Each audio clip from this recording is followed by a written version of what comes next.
Good, happy Sunday evening, April 24, 2022. I'm Riley King. Welcome to this Sunday evening edition of the Riley King Newscast, right here on the Riley King Network. We have a lot of news to get to this Sunday evening, so let's get started right now. First up, no new updates in Concord double homicide case, despite concerns from the public, authorities say. Let's take a listen to that video from WMUR News 9. Hi. A better internet experience is finally here. With Fidium Fiber Internet, you get ultra-fast gig speeds on... Yeah, Grace, we continue to ask the Attorney General's office as well as Concord Police questions about the investigation, but they have not provided us any updates since Friday afternoon. Now, at this point, we don't know if there are any leads on suspects, if anyone is in custody, or whether or not this was a random attack. Stephen and Wendy Reed, a married couple in their 60s, went for a walk near their Concord home Monday, and they never returned. Their bodies were found Thursday in a marshy area off of broken ground trails, both suffering from multiple gunshot wounds. During a press conference Friday, the Attorney General's office said there does not appear to be a threat to the general public. However, Concord Police warned residents to remain vigilant. Today, we spoke with a longtime city councilor, Fred Keach, who says he has not heard of any added safety measures being put into place in wake of this tragedy, but he adds that residents should still feel safe. I come from a law enforcement background. I was a cop in Portland, Maine for several years.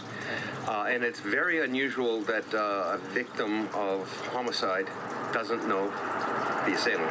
I have a lot of confidence in our police department. There are multiple agencies sort of investigating this.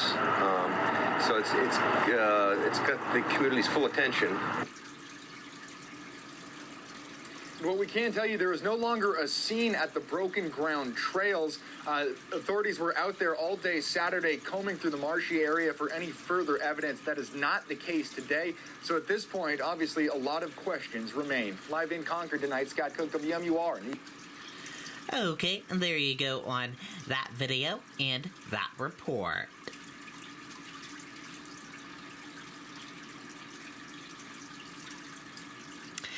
Manchester resident dead after early morning crash involving a motorcycle.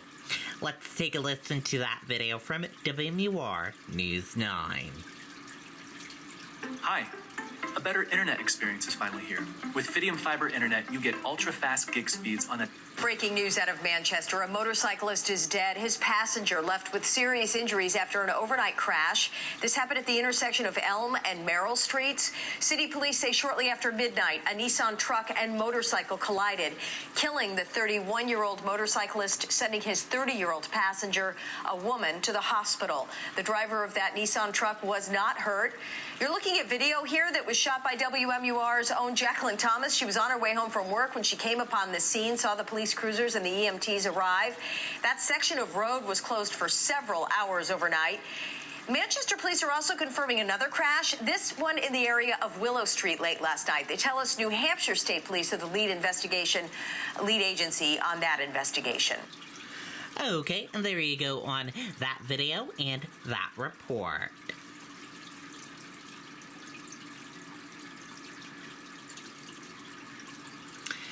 Eli's Army organizing road race, pushing for new state laws to keep kids safe. Let's take a listen to that video from WMUR News 9. Hi. A better internet experience is finally here. With Fidium Fiber Internet, you get ultra-fast gig speeds on...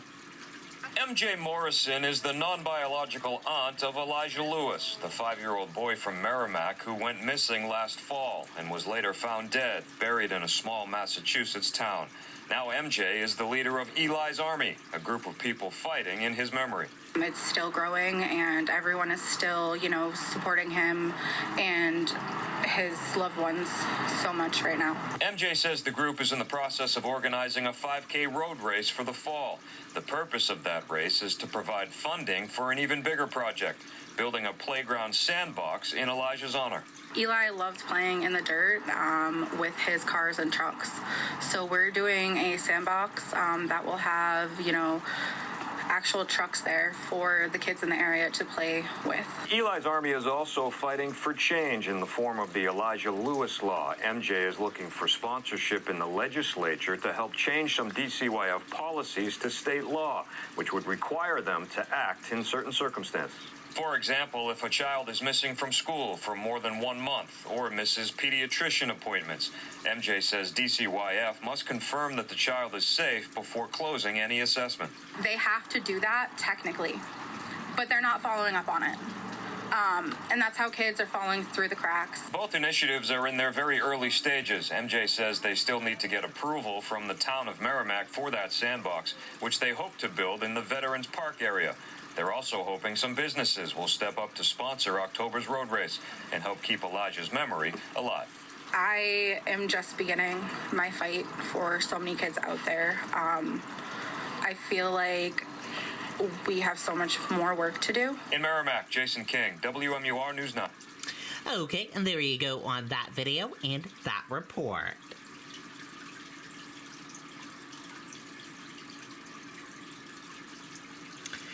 New Hampshire State Police cruiser involved in a crash with motorcycle. Let's take a listen to that video from WMUR News 9. Hi. A better internet experience is finally here. With Fidium Fiber Internet, you get ultra-fast gig speeds on a dedicated... And new details just into our newsroom on a second overnight crash also happening in the Queen City. A motorcycle on Hayward Street collided with a New Hampshire State Police cruiser traveling on Willow. According to authorities, the vehicles crashed at the intersection at about 1 o'clock this morning. The 2 troopers in the cruiser were released from the hospital. The motorcyclist, now identified as William Herbert, sustained non-life-threatening injuries. He is now facing a DWI charge. Okay, and there you go on that video and that report.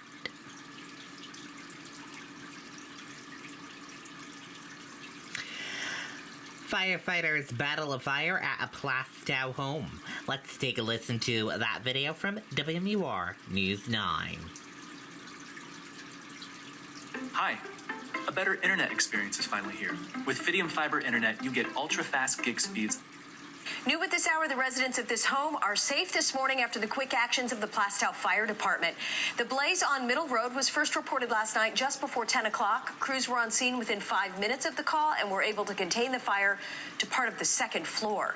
According to the fire department, flames were extinguished within 18 minutes of the initial 911 call. No injuries were reported. Okay, and there you go on that video and that report.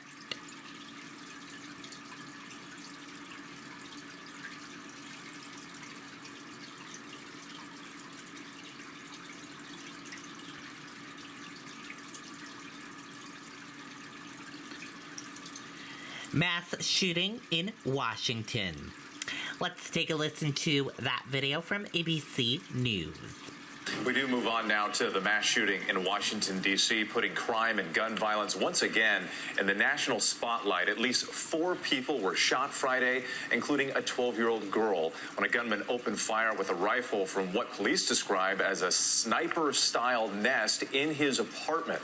The attack causing chaos and panic and lockdowns of nearby schools before the gunman apparently took his own life. D.C. Mayor Muriel Bowser is joining us now. Mayor Bowser, thanks so much for speaking with us this morning. We do appreciate it. So this shooting happened a week after the New York City subway attack and several other shootings the following weekend. You wrote in a letter to D.C. residents saying this epidemic of gun violence in our country, the easy access to firearms, has got to stop.